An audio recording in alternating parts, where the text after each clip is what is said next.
The D shapes, we're going to go root, fifth, root, third. This is the major. This works on the minor as well. So let's go for the sus. sus2, we take that third, drop it down a whole step, and we get the second just there.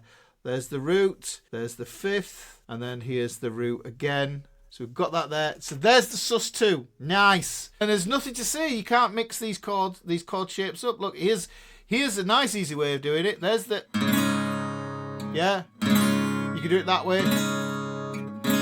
Or you can see it works with two different fingerings. And going to an A sus2 there. Look, D sus2 to an A sus2.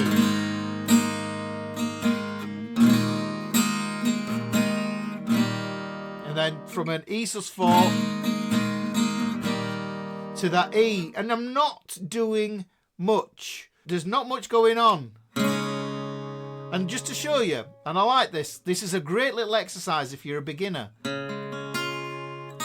Getting that middle finger there, that finger to come off. And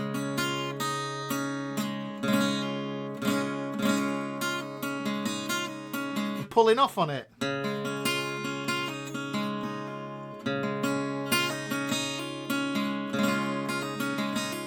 Bit James Taylory.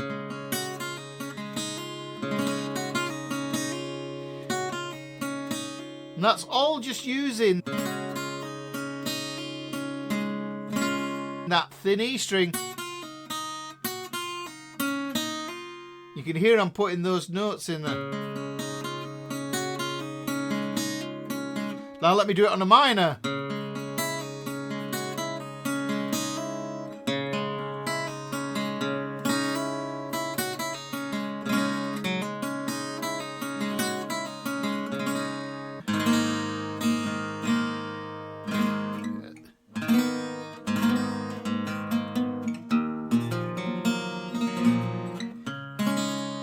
So you can see I'm playing through these add A minor add 9, E minor add 9, there, to a D minor, to a D sus 2 there, to a D sus 4.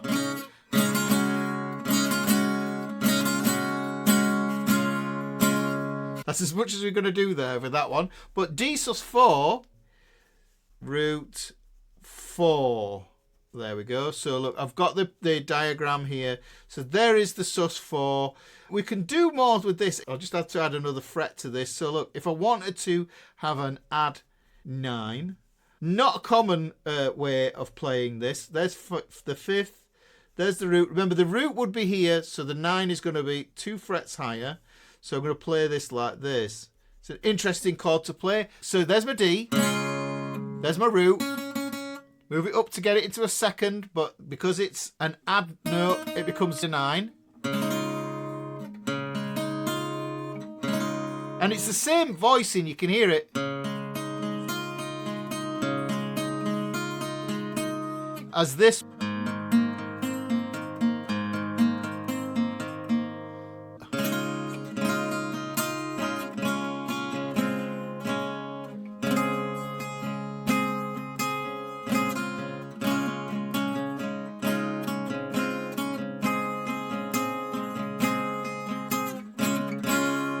And I'm just thinking D there. Look, there's lots of... That's an A, so that's the fifth of the chord. There's the 9, and there's the triad.